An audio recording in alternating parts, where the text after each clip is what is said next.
Hello and welcome to Yesterday's Airlines. It's time for another fleet video, and today we're going to be taking a look at one of the most successful of the local service airlines, and certainly the one which lasted the longest, and that is Allegheny Airlines, which became USAir, which became US Airways, and obviously nowadays is no more, but nonetheless has a long history.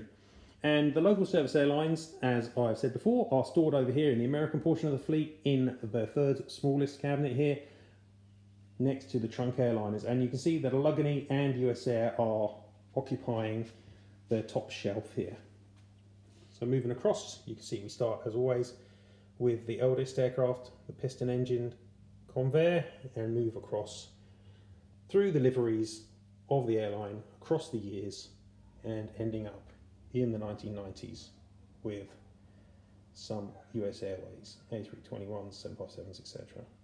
So in this video, as always, I'll open up the cabinets and we'll take a closer look at the models that I've got representing this local service airline, which became a regional, which became a major before it was finally swallowed up. Now, much like Piedmont, I always want to say this name incorrectly. I always want to say Allegheny because that's what it looks like, but it's apparently Allegheny, I'm told. And much like most of the local service airlines, it's not very well represented in its early years in 400 scale. I believe Allegheny was originally All American Airways. The first representative that we have in 400 scale is this piston engine Convair. And very quickly, though, we get into the jet age. It's a shame there's no DC-3s.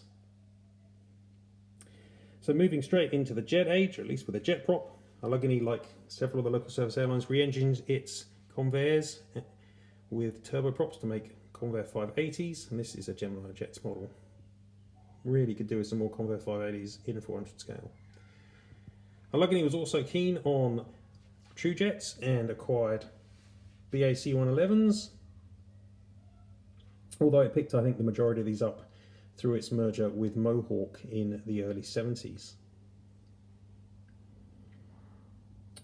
The jet that Allegheny really liked was the DC-9, and it acquired a good number. This is a Series 30 by Gemini. Allegheny also rather overextended itself with some early 727s and even got some 727-200s, but these were sold on when they quickly proved too large. So that is the Allegheny of, well, from when it started in the early 50s, late 40s, up to the mid 70s. But of course the scheme which is perhaps better known for the carrier is the transition scheme, which initially had Allegheny titles with these rather attractive red and burgundy bands. Here we've got a DC-9 and a 727. Allegheny reacquired 727s as it began to expand with deregulation. And then, of course, into the deregulated era, the airline changed its name to USAir and gained a new logo. And this is a particularly attractive scheme here, worn by a DC-930 and a BAC 111. They continued to operate both types together for a long period of time. They certainly didn't have a problem with the 111 at all. The 727s also acquired the scheme, but it itself was relatively short-lived, and as you can see, they transitioned to a natural metal finish, which is worn here by a DC-9, and also a 737-200. Now, Allegheny had been one of the earliest airlines to play around with regional partnerships and had a Allegheny commuter going early in certainly in the late 60s and into the 70s. This is, I think it's operated by Suburban Airlines, a Shorts 360 from the 1980s, obviously. And USAir expanded quite aggressively in the deregulated era.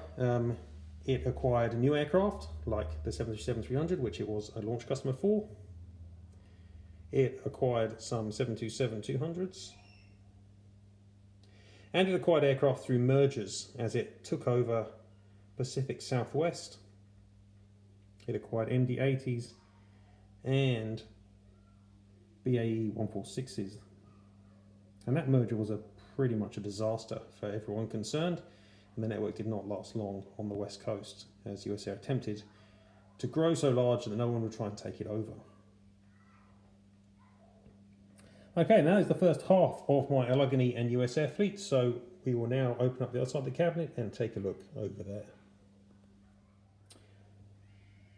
The takeover of Piedmont was equally unsuccessful, at least initially, for USAir, but they did acquire a fleet of Fokker 28s and also Piedmont's 767s and international services, and these aircraft were common at Gatwick. You can see they've got two 767-200s here. The left is Gemini, the right is Aero Classics. And after the acquisition of Piedmont, USAir acquired this rather attractive business-like pinstripe scheme for the 90s. It also took over the Trump Shuttle and recoloured its 727s. But it still had quite a diverse fleet itself. It kept its DC-9s, kept its MD-80s, kept its 737s, but also acquired a fleet of 40 new Fokker 100s too. USAir was a bit of a basket case during the 90s as it struggled to assimilate Piedmont and PSA. It didn't stop it from acquiring some 757s though, albeit mostly quite elderly 757s. This is an ngmodels example. Here is a 737-400, which obviously came through Piedmont, and here we've got a USAir Express Shorts 360. I think it's probably CC Air as the operator, I can't quite remember.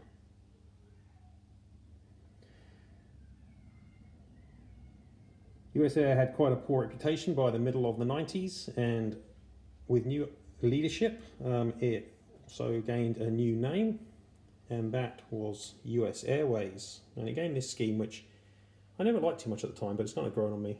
People call it the Darth Vader scheme, but US Airways with the American flag on the tail, and here's a 767-200 and a 757. And during these years also, fleet renewal saw new Airbus narrow bodies like the A321 begin to join the fleet, replacing some of the older types 727s and MD-80s and DC-9s.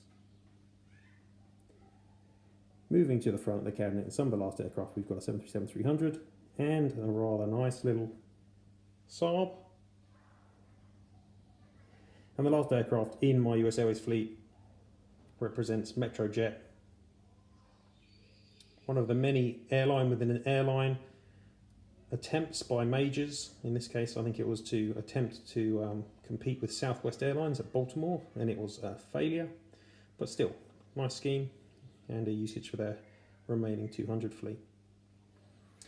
And obviously, US Airways carried on, despite attempts to merge with people like United, into the 2000s, and was one of the last, if not, I think it probably was the last of the local service airlines to keep its name and heritage, before finally its merger with America West, and kept its name even then, but now is part of American Airlines.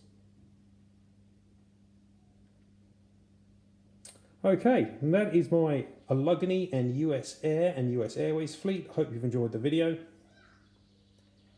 Check out Yesterday's Airlines for more of this kind of content. Obviously, like and subscribe if you like the video. Check me out on Facebook and Instagram at Yesterday Airlines. I post quite regularly. Hope you've liked it. There'll be more of these kind of fleet videos coming, so check them out when they arrive, and I'll see you guys later. Thank you very much.